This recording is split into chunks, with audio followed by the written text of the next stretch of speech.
Si mezclamos masculinidad, familia, cervezas, venganza y Jason Momoa, podríamos estar hablando de Fast and Furious 10, pero no, es Aquaman y el Reino Perdido, última película del universo expandido de DC, dirigida por James Wan y que cuenta con perfiles como Jason Momoa, Yahya Abdul-Mateen II y Patrick Wilson como el tridente de personajes principales, pero que también contamos con Nicole Kidman, Amber Heard y Randall Park como personajes secundarios. Al no poder derrotar a Aquaman en su primera película, Black Manta comenzará un viaje de venganza hasta llegar al Tridente Negro, un artefacto que le dará las capacidades para enfrentar al Atlante y así derrotarlo, por lo cual nuestro protagonista tendrá que pedir ayuda a la última persona a la que querría pedírsela, su hermano. Esta segunda entrega del Rey de la Atlántida viene para ser el último aliento del universo cinematográfico de DC, que ha tenido unos años bastante duros arrastrando fracaso tras fracaso, y además encima esta película ha estado también envuelta en varias polémicas, desde el circo mediático que fue el juicio de Amber Heard y Johnny Depp hasta por ejemplo la acusación de esta actriz a Jason Momoa por acoso psicológico e imitación de su exmarido, pasando por los supuestos recortes de la actriz en el metraje final. Todo esto ya veremos si afecta o no a la taquilla, lo cual yo al menos pude notar cuando fui al cine el día del estreno, en Día del Espectador, que es que apenas había gente. Mi teoría es que no va a llegar a acercarse ni siquiera a la mitad de lo que lo hizo la anterior, que encima fueron 1.150 millones de dólares. Ni de cerca se va a acercar al éxito que tuvo la primera entrega. Pero bueno, dejemos esto de lado y vamos a hablar de la película, la cual a mí, francamente, me ha sorprendido bastante, porque también te digo que las expectativas que llevaban estaban bajo cero. Y eso que la primera me gustó bastante, pero en los trailers y en los avances como que no me terminaban de convencer, pero por suerte me equivocaba. Lo primero, definamos ante lo que estamos. Estamos ante un bromance, el camino del amor-odio de dos hermanos en busca de enfrentar a un enemigo en común para salvar a su pueblo. Un argumento bastante sencillo dentro del género de aventuras y de superhéroes y sin muchos picos de tensión. Fácil de digerir, aunque es cierto que tampoco sorprende mucho, pero realmente eso no es algo malo. Tanto la trama como los primeros minutos de la cinta nos van a dejar claro el tono y la promesa de la cinta, lo cual nos va a mantener dentro de la misma. Y esto la verdad es de agradecer, porque ver que una película sabe lo que te quiere contar desde el principio es bastante satisfactorio. Tono relajado, cómico, aunque en DC siempre han dicho que lo de la comedia era algo más de Marvel, pero esta película es principalmente cómica y enfatiza mucho en lo machote, bruto y masculino que es Jason Momoa a través de su personaje. A ver, lo cual no es malo, es gracioso y es lo que uno se espera, por lo tanto cumple. Eso sí, como te guste la Guinness, vas a salir con un mono de tomarte una que flipas.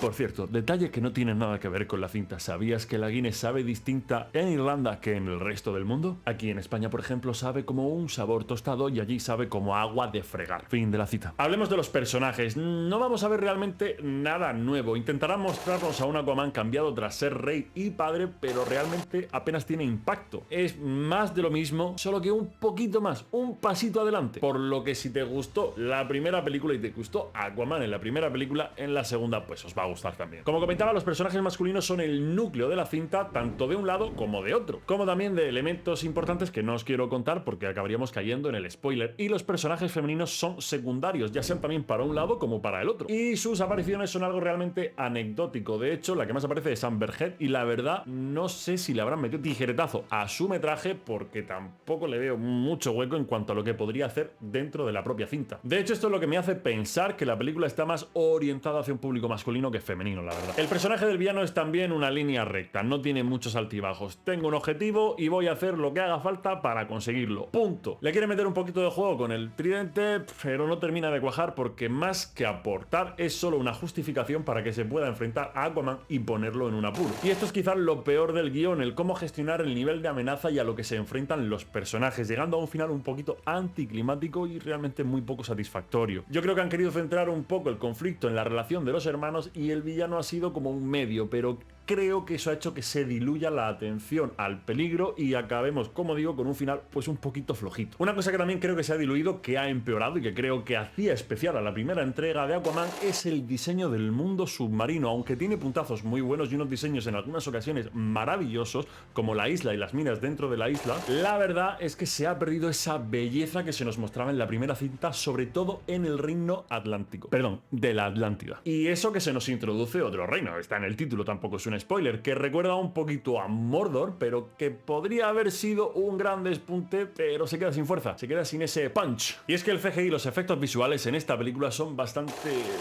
flojuchos. A veces parece un juego de la Play 1, que ya lo pudimos ver en el tráiler, que se veían estas cositas que no estaban bien. Otras veces notas que no hay actores de verdad en la escena, otras veces notas que no encaja lo que estás viendo en el fondo con lo que tienes enfrente, y otras veces te das cuenta que las coronas que llevan son más falsas que un Judas de plástico, sobre todo debajo del agua. A ver, no todo es malo, hay momentos de la cinta bastante buenos, pero aún así es que no llega al aprobado. Yo no sé qué le está pasando al Warner con el CGI, porque también en Flash tuvimos un CGI bastante horrible y en Blue Beetle mejor, pero tampoco mucho. Y aún así la película en ciertos momentos nos muestra que tienen atención por el detalle, que es lo más curioso. Por ejemplo, el casco del malo vemos cómo se va modificando conforme se enfrenta a distintas personas, es decir, va cogiendo como pequeñas bolladuras de los golpes que le han dado, y eso mola bastante. O el cuerpo de Orm y su maquillaje, que llega a estar en un momento muy concreto muy bien hecho. Que también te digo, ojo cómo está ese señor de petao, ojo que Jason Momoa es un bicho, pero Patrick Wilson no se queda detrás, y la virgen, fuerte está ese señor. También nos meten detallitos como que en su mundo, por ejemplo, existen otros productos como Harry Potter, por ejemplo, que son detallitos pequeños que pasan solo en un momento determinado, pero tú dices, oye, te lo agradezco. E incluso hay un detalle chiquito que se puede ver que es un muy buen chiste, es de hecho lo que podríamos llamar un running gag, y eso es un chiste doble para el que haya visto la cinta y me entienda. Y hace que se note que las cosas pues están pensadas y que están puestas a conciencia, no de forma aleatoria. Incluso podemos ver las batallas que están muy bien dirigidas, pese a que a veces solo sean polígonos contra polígonos, pero aún así son buenas escenas de acción. Otras veces es cierto que la cagan y punto, hay un slow motion en un momento que es completamente antiestético y completamente antinatural e innecesario. Yo no sé si es que necesitaban rellenar 2 o 3 segunditos de metraje y dijeron, pon un slow motion ahí, ¿por qué no? Déjame en comentarios si sabes a qué slow motion me refiero. Todo esto genera una dualidad en cuanto a lo que percibes y le resta a la película. También es cierto que hay veces que la coherencia se va por el desagüe, como por ejemplo los hermanos Atlantes le tienen miedo a cierto bichito que aparece en un momento y ese miedo después es como...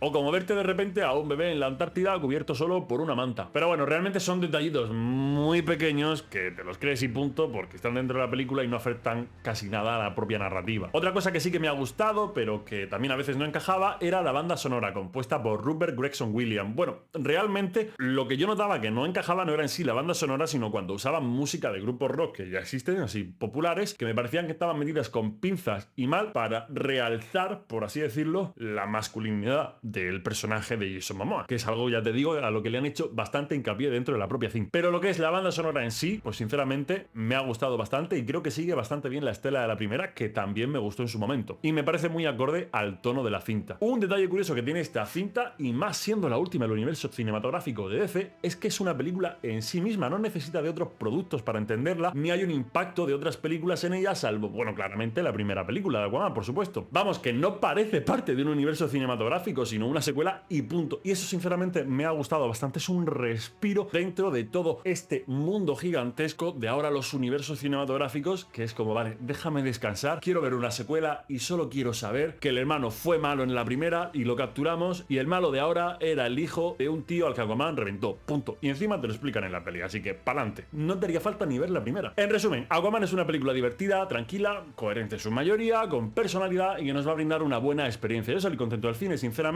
mucho más que con las entregas anteriores de este universo ya terminado, y por eso le voy a dar una puntuación de 3 estrellas. ¿Y a vosotros qué os ha parecido? Os leo en comentarios. Ay, me he dado en la mano, ¿no?